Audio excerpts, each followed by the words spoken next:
ये second video है interior of the earth का। इससे पहले हमने देखा कि डायरेक्ट सोर्स, इनडायरेक्ट सोर्स और अर्थक्वेक क्या होता है।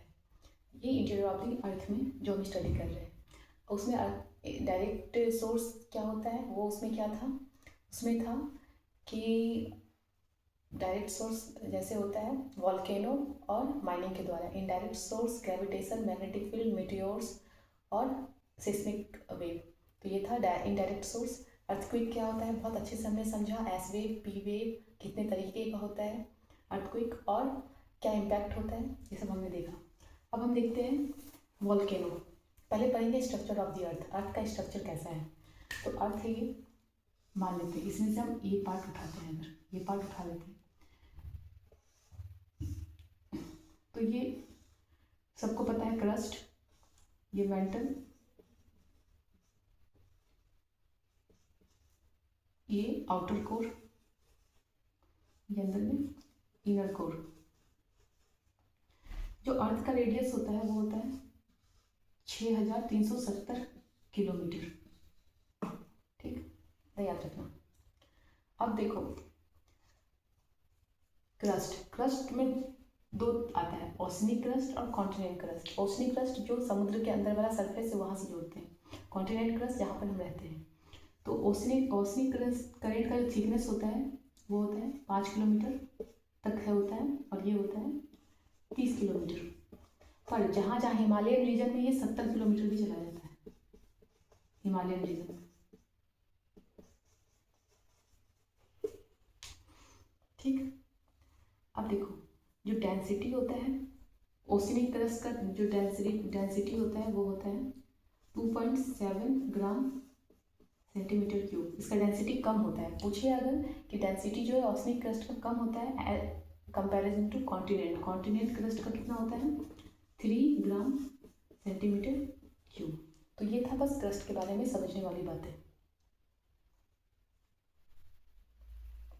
क्रस्ट क्या होता है, outer most solid part of the earth. Lithosphere और क्रस्ट में अंतर होता है, हम अभी देखेंगे। क्रस्ट होता है outer most solid portion of the earth, जो जिसमें कॉन्टिनेंट और ओशनिक सरफेस आता है 5 किलोमीटर तक और 30 किलोमीटर तक।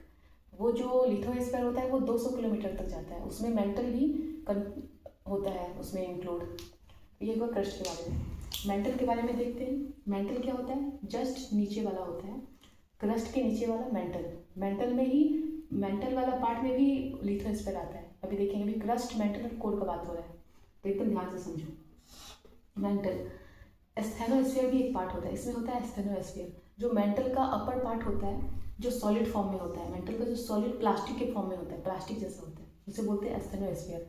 एस्थेनोस्फीयर लिथोस्फीयर में इंक्लूड होता है। Asthenosphere upper portion of the mental. ये क्या होता है, सोर्स ऑफ मैग्मा। यहीं से ये थोड़ा पार्ट जो होता है सॉफ्ट होता है, सॉफ्ट रॉक बोल सकते हैं। सॉफ्ट रॉक होता है कौन, लिक्विड और सॉलिड दोनों का मिक्सिंग होता है, वो होता है एस्थेनोस्फीयर। ये सोर्स होता है मैग्मा का, यहाँ से ही मैग्मा पास करती है। Magma that find a way to surface during the volcanic eruption के टाइम में। ठीक, इसका जो डेंसिटी होता है मेंटल का वो क्रस्ट से ज़्यादा होता है। क्रस्ट का होता है 3 ग्राम सेंटीमीटर क्यूब, ये होता है 3 ग्राम सेंटीमीटर क्यूब। इसका डेंसिटी ज़्यादा होता है, याद रखना। हम ऐसा सोच रहे हैं कि वो लिक्विड का फॉर्म होता है तो ज़्यादा हुआ, ऐसा नहीं। क्योंकि उसको अंदर से भी प्रेशर पड़ रहा है और इसमें जो मटेरियल होता है वो ज़्यादा डेंस होता है, आयरन होता है, ज़्यादा डेंस होता है। तो इस वजह से जो मेंटल का जो मटेरियल होता है उसका डेंसिटी ज़्यादा होता है एज कंपेरिजन टू क्रस्ट में। तो इसका होता है 3.4 ग्राम सेंटीमीटर क्यूब। लिथोस्फीयर, अब देखते हैं लिथोस्फीयर क्या होता है। ये होता है क्रस्ट। लिथोस्फीयर में क्या होता है, क्रस्ट पोर्शन तो आता ही है, upper most part of the mental, मतलब जो एस्थेनोस्फीयर था, जो एस्थेनोस्फीयर है, जो solid part of the mental है, अपर मेंटल है, वो भी आ जाता है लिथोस्फीयर में। ये कहाँ तक होता है, 200 किलोमीटर तक लिथोस्फीयर। ठीक, अब हम देखते हैं कोर। कोर दो तरीके का होता है, एक होता है outer core, inner core. Outer core जो होता है वो लिक्विड फॉर्म में होता है और ये सॉलिड फॉर्म में होता है। ये सब अर्थक्वेक से पता चला, सिस्मिक वेव से, इंटीरियर ऑफ द अर्थ के बारे में। Core, outer core liquid form में होता है और इनर कोर सॉलिड फॉर्म में होता है। डेंसिटी होता है इसका कम होता है, इसका होता है 5 ग्राम सेंटीमीटर क्यूब, और जो इनर कोर का होता है वो 13 ग्राम सेंटीमीटर क्यूब। ये एकदम याद रखना, ये डेंसिटी और वो डेंसिटी। जो इनर सॉलिड वाला होता है उसमें 13 ग्राम सेंटीमीटर क्यूब, इसका होता है 5 ग्राम सेंटीमीटर क्यूब। इसे कोर को निकल लेयर भी बोलते हैं क्योंकि ये निकल और आयरन से मिलकर बना होता है। अब जो अभी बता रहे हैं वो एग्जाम में पूछता है कोई ना कोई एग्जाम में। अब जो इसके बाद बताते हैं, ये तो सारा इंपॉर्टेंट है।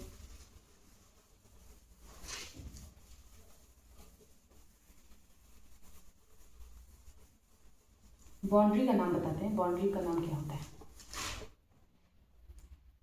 एक होता है मोहो डिसकंटिन्यूटी। मोहो, ये सब के उसका साइंटिस्ट या जो लोग इसके खोजे हैं उसके नाम पे रखा हुआ है, डिसकंटिन्यूटी। फिर होता है रैपती। रैपती कैसे भी याद रखो, पर याद रखो, एग्जाम में पूछते हैं, कंफ्यूज हो जाओगे। फिर होता है गुटेनबर्ग। Gutenberg discontinuity. फिर एक होता है लेहमन। लक्ष्मण से याद रखो, लेहमन सबसे लास्ट में, लक्ष्मण रेखा सबसे लास्ट में। महो, महो मतलब ज़्यादा सबसे पहले आ जाता है। तो ये एक बाउंड्री है, किसका नाम है, ये बाउंड्री का नाम है।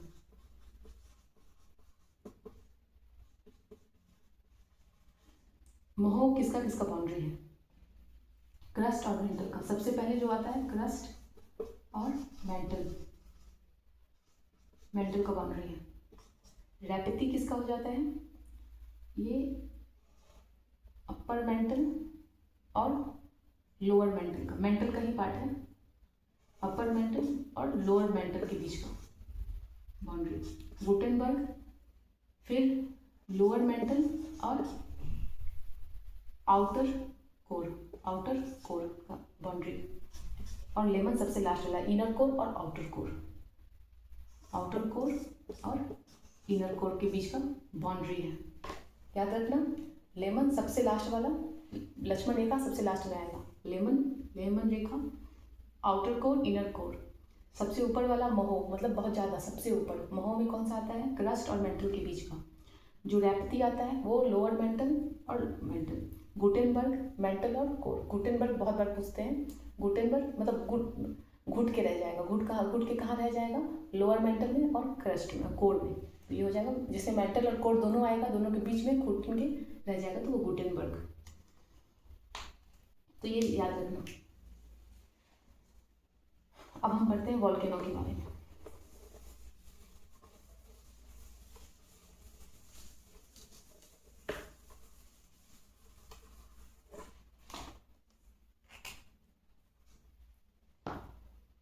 ये भी बहुत इंपॉर्टेंट है, एग्जाम में पूछते हैं, एकदम हल्के में नहीं लेना है इसे।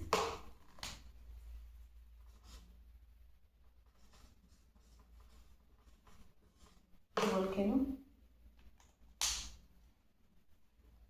And volcanic landform, volcanoes and volcanic landform। volcanic, मैं फिर से बोल रही हूँ, अगर दिखता नहीं है बोर्ड पे तो कोई बात नहीं है, आप सुन लो, ध्यान से समझ लो, खुद से नोट्स बनाने की कोशिश करो, दिमाग में रखो, सबसे ज़्यादा इंपॉर्टेंट दिमाग होता है। मैं बोल रही हूँ वो समझ में तो आ रहा है ना, वो रखो, बाकी सब कर लोगे, बस अपने आप पर विश्वास रखो, सब हो जाएगा। देखो,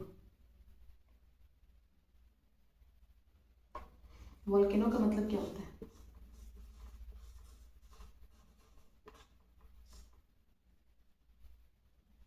वोल्केनो क्या है, वोल्केनो इज अ प्लेस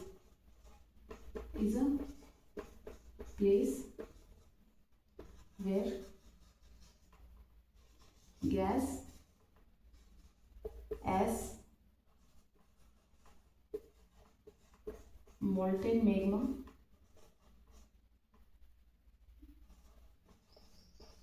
या molten rock बोलो, molten rock, लावा, स्केप, जहाँ से ये सब जिस जगह से निकलता है उसको बोलते हैं हम लोग वॉल्केनोस, उस जगह को। स्केप टू द ग्राउंड, उस प्लेस को क्या बोलते हैं हम लोग, वॉल्केनोस। वॉल्केनो समझ में आ गया। अब देखते हैं वॉल्केनो क्या होता है, एक्टिव वॉल्केनो क्या होता है। एक्टिव वॉल्केनो वॉल्केनो है जहाँ से रिसेंट, मतलब मान लो 1-2 साल पहले या 10 साल पहले वहाँ से वॉल्केनो इरप्शन हुआ हो। Material released in recent past, मतलब बहुत ही रिसेंट में निकला हो, रिसेंट पास्ट। उस वॉल्केनोज क्या होता है, जिस प्लेस से ग्राउंड पे मैग्मा निकलता हो उस प्लेस को बोलते हैं volcano. Active volcano recent past में निकला हो, बहुत जल्दी आसपास का जो याद हो वहाँ से निकला हो।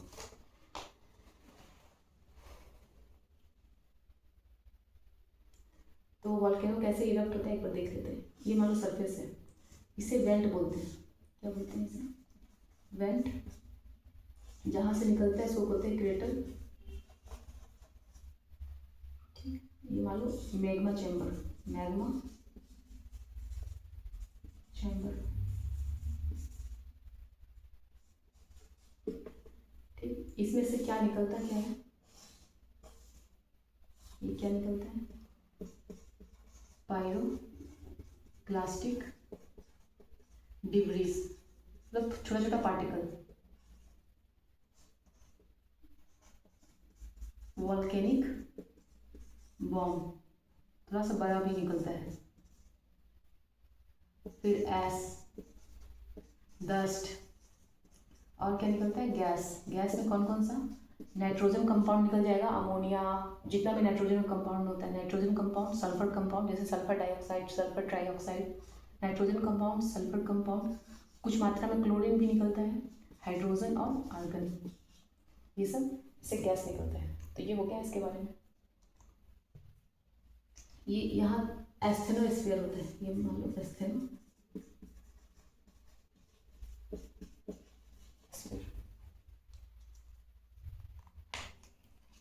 अब हो गया, अब हम पढ़ते हैं टाइप्स ऑफ वॉल्केनो। ये वॉल्केनो के बारे में समझ में आ गया।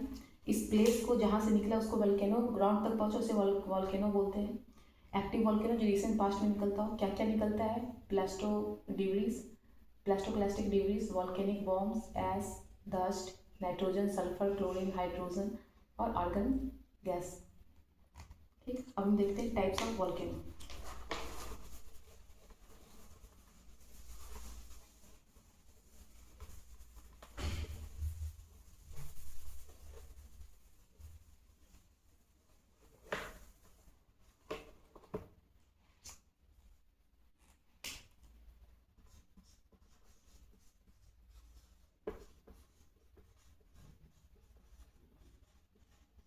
कितने तरीके का वॉल्केनोस होता है?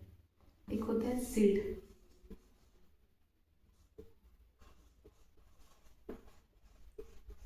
सिल्ट वॉल्केनोस, ध्यान से समझना। ये क्या होता है?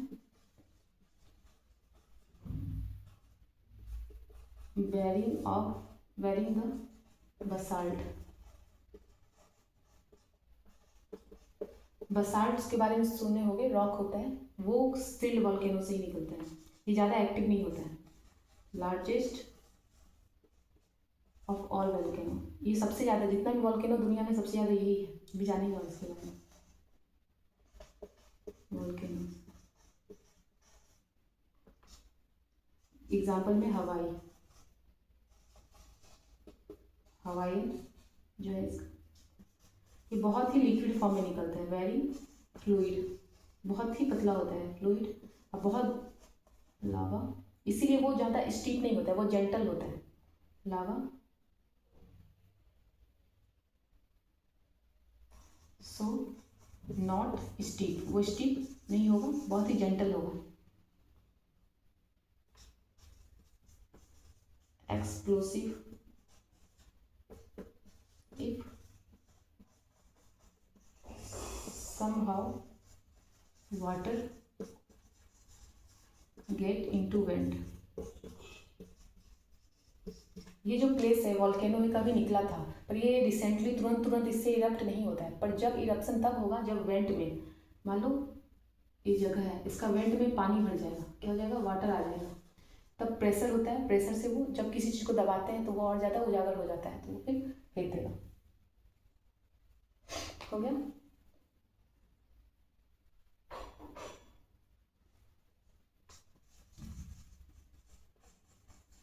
अब कपिंग लावा मूव्स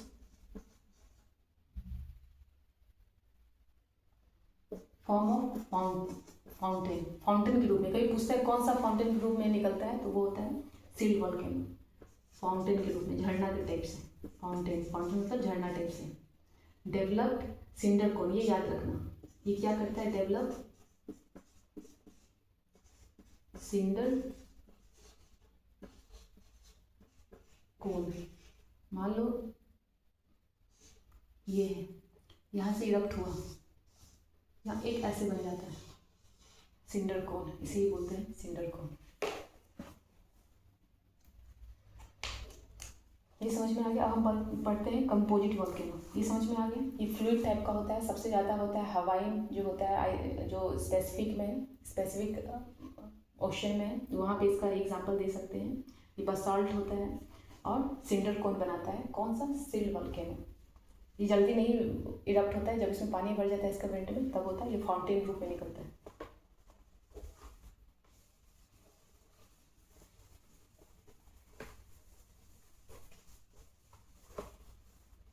फिर देखते हैं हम लोग कंपोजिट वॉल्केनो।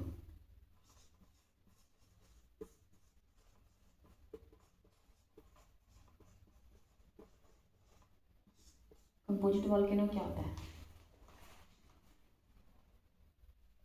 ये विस्कस होता है, फ्लूइड नहीं होता है। क्या होता है, इसका जो लावा होता है वो क्या होता है, मोर विस्कस। लावा देन बासाल्ट। बासाल्ट में जितना ज़्यादा ये होता है, फ्लूइड होता है, उतना ज़्यादा फ्लूइड नहीं होता है। कंपोजिट जमा होते रहता है। एक्सप्लोसिव इरप्शन, हमें बहुत ज़्यादा एक्सप्लोसिव होता है। एक्सप्लोसिव माउंटेन जैसा अपीयर होता है, माउंटेन, ये माउंटेन का शॉर्टकट, अपीयर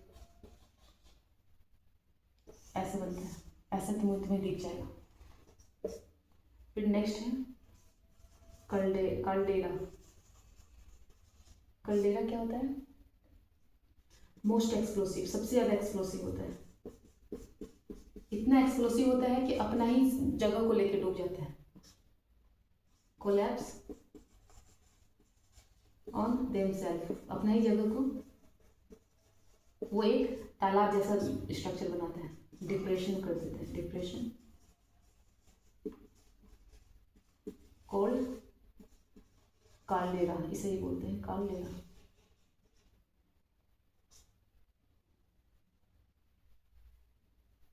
बहुत सारा लावा निकलता है, लावा ह्यूज, और ये इसलिए बहुत ज़्यादा एक्सक्लूसिव है क्योंकि ये जस्ट नीचे होता है लावा के, बहुत नज़दीक होता है। क्लोज विसिनिटी, मतलब ये जो सरफेस होता है वो लावा के बहुत नज़दीक है, बहुत दूर नहीं है, ये बहुत नज़दीक है।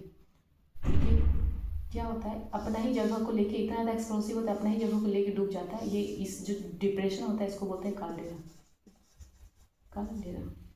ये हो गया चौथा टाइप ऑफ वॉल्केनोस। पहला था सील्ड, कंपोजिट और कैल्डेरा। नेक्स्ट पढ़ते हैं फ्लड बसाल्ट प्रोविंस।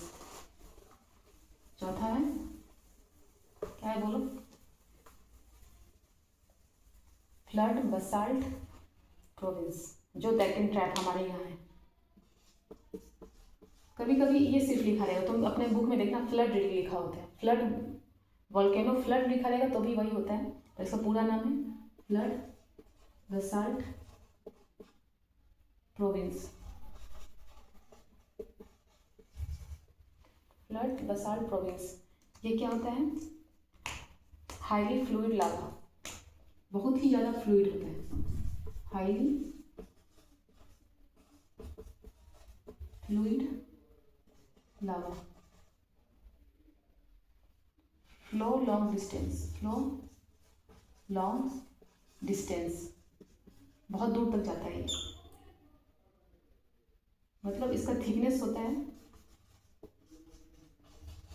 50 मीटर तक, और डिस्टेंस कितना कवर कर सकता है ये, 100 किलोमीटर तक डिस्टेंस कवर कर सकता है ये।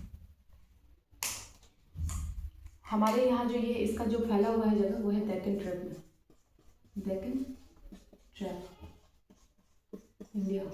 जो महाराष्ट्र साइड में है।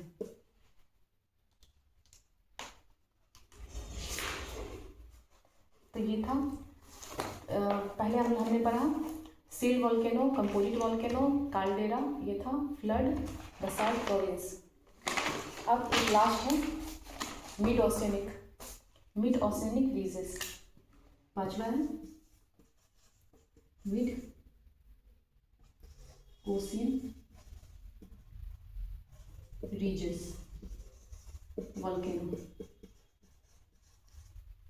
ये होता है ओशियन के अंदर, ओशियनिक एरिया में जो ये वॉल्केनो आता है। वॉल्केनो वो प्लेस होता है जहाँ से ज्वालामुखी फटता है। तो ये तो समुद्र के अंदर भी हो सकता है। तो इस समुद्र के अंदर वाला जो जगह है उसे बोलते हैं मिड ओशियनिक रीजेस। ये बहुत बड़ा होता है, 70,000 kilometre long. All oceanic basin में होता है ये बेसिन।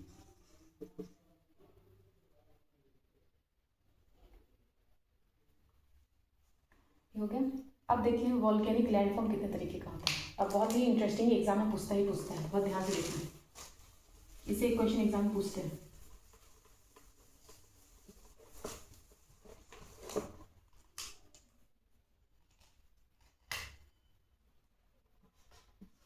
Volcanic landform. पहले पढ़ते इंट्रूसिव। हमने अभी पढ़ा कि जो इरप्शन होता है तो किस तरीके का आउटर पार्ट बनता है, ये तो हमने पढ़ा। अब हम लोग अंदर में भी कुछ होता है, अगर अंदर में ही वो जो लावा है वो निकला और बाहर नहीं निकला तो अंदर में भी एक शेप बन जाता है। अंदर में जब शेप बन जाता है उससे हम लोग बोलते हैं इंट्रूसिव फॉर्म। जैसे लावा, ये क्या हो गया, कूल हो गया तो इग्नियस रॉक बन जाता है। ये हमने पहले पढ़ा था पिछले क्लास में। दो तरीके का इग्नियस रॉक बनता है, एक होता है वॉल्केनिक रॉक जो हमारे पृथ्वी तक ऊपर में सरफेस पे आ जाता है, और दूसरा होता है प्लूटोनिक रॉक, कूलिंग इनसाइड, जो अंदर में हो जाता है, कूलिंग इनसाइड। ठीक। अब इंट्रूसिव के बारे में देखते हैं, अंदर में कैसा बनता है इंट्रूसिव लैंडफॉर्म। एक होता है बैथोलिथ। पहला क्या है, बैथोलिथ। ये होता है, मान लो अंदर से निकला, ऐसे पहाड़ बन गया, ये सरफेस था, ये बड़ा सा ऐसे पहाड़ बन गया, ठंडा हो गया, सरफेस आने से पहले ये पहाड़ बन गया, बस जस्ट आने से पहले, इसे बोलते हैं बैथोलिथ। ऐसे बड़ा सा डोम, लार्ज डोम शेप आ गया। डोम होता है ना, ऐसा भी बनता है डोम से। दूसरा लेकोलिथ। ये तब दिखता है जब मान लो यहाँ का इरोजन हो के, जब यहाँ का जो परत था वो इरोजन हो के हट गया तो ये दिखता है। ये अपने आप फिर कुछ नहीं, ऐसा ही रहेगा ये, पर ये तब दिखता है जैसे कि हमारा महाराष्ट्र वाला रीजन इसका ही है लेकोलिथ का। जब यहाँ का सरफेस इरोजन होके हट जाएगा तो ये दिखने लगता है। याद रखना, बैथोलिथ मतलब ये भी डोम होता है, लोकोलिथ भी डोम होता है, पर ये छोटा डोम होता है, ऐसे मशरूम टाइप का, एक पाइप से लगा होता है, मशरूम टाइप का डोम होगा, ये बोलता है लोकोलिथ।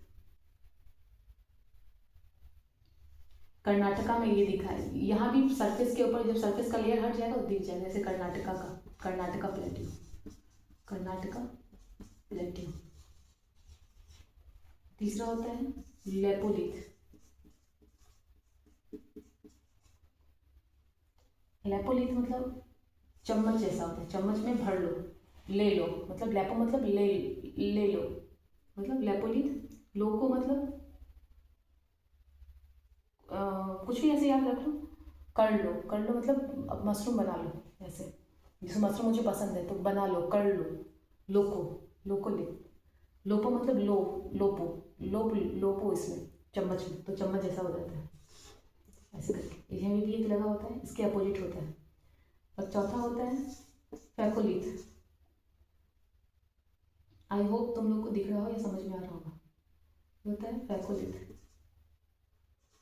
फैको फैकोलिथ मतलब होता है जब दोनों को मिक्स कर दो, लैको और लोपो को मिक्स कर दो, ऐसे करके बन जाएगा। इस तरीके का जो स्ट्रक्चर बन जाता है इसको क्या बोलते हैं, फैकोलिथ। पांचवा लास्ट, नहीं 6 है, पांचवा है नहीं, और ये फैकोलिथ तक समझ में आ गया।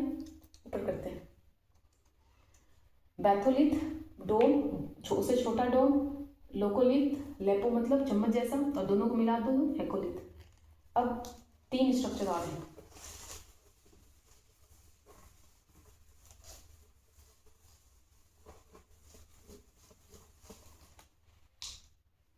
तीन स्ट्रक्चर में ये है, पहला सीट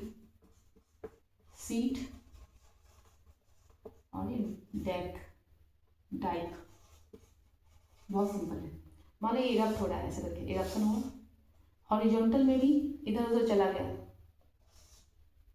अगर ये पतला हुआ तो इसे बोलते हैं सीट, ये मोटा हॉरिजॉन्टल में गया तो इसे बोलते हैं ठंडा हो गया जाके, इसे बोलते हैं सील। और ये ऐसे जाते जाते ठंडा हो गया, लाइन ऐसे गया ठंडा हो गया तो इसे बोलते हैं डाइक। तो यहाँ से हमारा चैप्टर खत्म हुआ। फिर से याद रखो, ये होता है बड़ा सा डोम बन गया तो बैथोलिथ, छोटा डोम बन गया तो लोकोलिथ, ऐसे बन गया तो लेपोलिथ, पोर दो इसमें, पोर लेपोलिथ। और जब दोनों को मिला दे तो फैकोलिथ, फेंक दो, दोनों मिल गया फेंक दो फैकोलिथ। और फिर तो डाइक, सीट तो पता चल ही गया।